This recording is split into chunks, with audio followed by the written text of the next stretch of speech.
Hi again. I just wanted to sit down and talk about another game. Last time we talked about Antichamber. Today I wanted to talk about Limbo.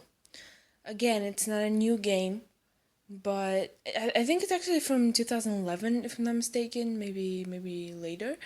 But I played it I think last summer, and it really stuck with me. It's a perfect game for me, I guess, because I don't play a lot of games, so this one, for some reason, I really wanted to. I just saw a random video of it and I thought it looked good, so I wasn't sure if it was going to be difficult or not. It turned out to be pretty easy. I didn't have to look up any puzzles, how to solve them, so that was good. It's a short game. I think I finished in 3 hours, just because I died a lot. There is an achievement in it to die less than 5 times, which I know not a lot of people have it. It's pretty difficult. I think I died 5 times just on the first trap. Um, but yeah, I wanna get into what Limbo is. It's a puzzle game. I guess it could be qualified maybe as a platform game. I'm not really sure.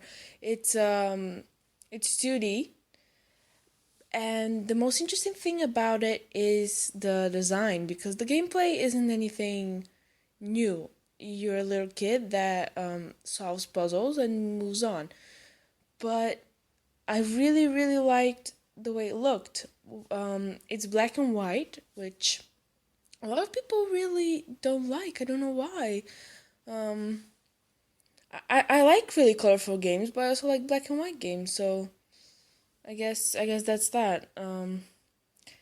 And it's not only black and white, but there is lighter sections, there are darker sections, and you know, the makers really did a good job in showing you where you can go, because it's pretty straightforward. You go right, and then sometimes you can go up or down. That's basically it. So you can get lost, but in games like, I don't know, Rayman Legends, you constantly think, can I go up this branch? Can I go down this cave? And you might miss something. Same thing with Mario, I think. It's really easy to miss something. Unless you play it multiple times, of course. But in Limbo, I think they did a really good job in showing you exactly where to go, and you never, for a second, get confused, which I really like. Also, another good thing about it is the fact that you you can complete it. It's not a difficult game where you're gonna have to be stuck for hours. I like that. Um, I know a lot of people are complaining that games these days are way too easy. I'm okay with that just because I'm not good, but I get it. Um, but that's the way I like to play games. I like to play easy games so I can experience them. I don't like to play on the hardest difficulty where I'm gonna get stuck for hours on one level.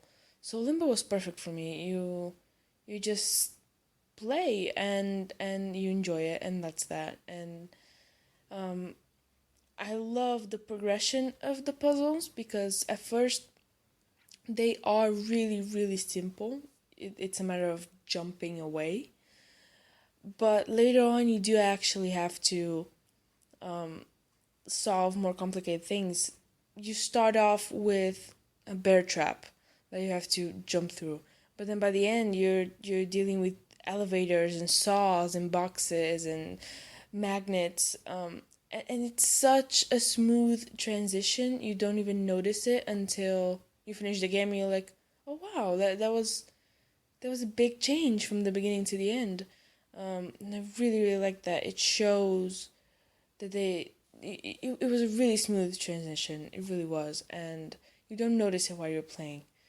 Um, so that, I guess, brings me into the story of the game. There is no dialogue. There is no text. There's no voice acting, which I'm absolutely okay with.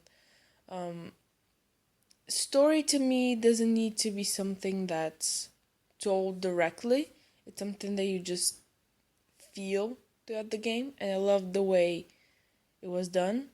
You start off and you're a little boy, you're a little kid, and you're all black. It's just a black, I guess, shadow almost. And you have these two little eyes, and it's adorable. And you start walking, and from the looks of it, you are on an island. You don't know exactly how you got there. You look a bit confused, but you just move on, and you realize that this island isn't as abandoned as you thought. People start to show up, little kids, I suppose, because they are the same size as you. Um, and you realize that those traps that you've been avoiding have been set up by those people that are trying to kill you. And as you move on, you find these new like industrial areas, and it's really really interesting. Um, and then the end of the game, I mean, by the end you start experiencing with you start experimenting with gravity, which was really really interesting. You could go up and left and right, and it could be a bit disorienting at times, but I didn't have problems with it.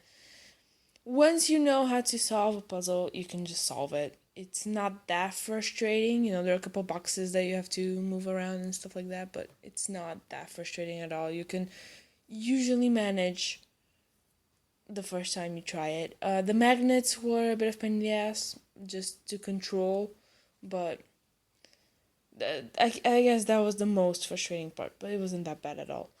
Um, I won't say what happens in the end, but personally for me, it was absolutely a satisfying conclusion.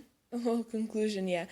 I guess conclusion is the best word I can come up with. I liked the way it ended. It was perfect. I don't imagine it ending another way, so I was really, really satisfied by it. And yeah, like I said, the story is just you walking around, and it's really straightforward. There's nothing complicated. The mechanics are really easy. You walk, you jump. I don't think you can run. I don't remember. You can climb up and down ladders and stuff like that, but that's pretty much it. And you can interact with objects like boxes, like I said. You can push buttons and stuff like that. So it's not the most original game as a concept. It's fairly, I guess, normal. You solve puzzles to move on. But the way it was presented, I think, was unique. The style of it, like I said, black and white. And I love how the objects that are close to you are really, really dark. Like really black or really gray. And then everything that's in the background sort of has a mist to it. And it just made you look at it and think, wow, that's pretty, even though there's really nothing there. Um, and I think that's fairly unique, I would say. So yeah, Limbo. I just wanted to sit down and talk. Like I said, it's not a new game. It's nothing like that. It didn't just come out, but I don't know if a lot of people played it. I think it's on Steam and you can get there. I think it's on PlayStation. I don't know if it's on Xbox. I think it's only on PlayStation and Steam. I would recommend playing it with a controller.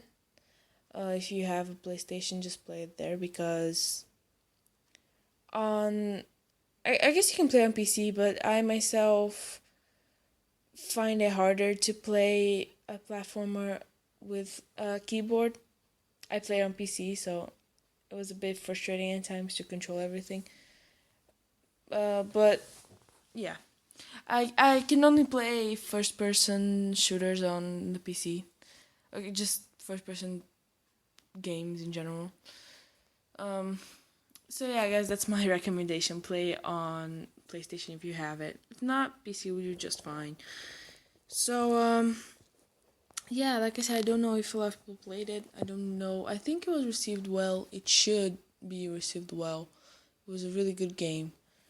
So Yeah, that's my, I guess, little review of it. It's not really a review, I guess it's just me saying a bunch of stuff that everybody knew already.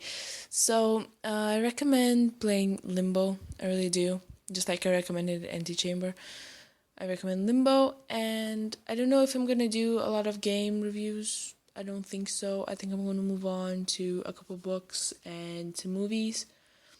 But if I play anything interesting, I guess I'll sit down and talk about it. So yeah, play Limbo. I can say enough. Bye bye.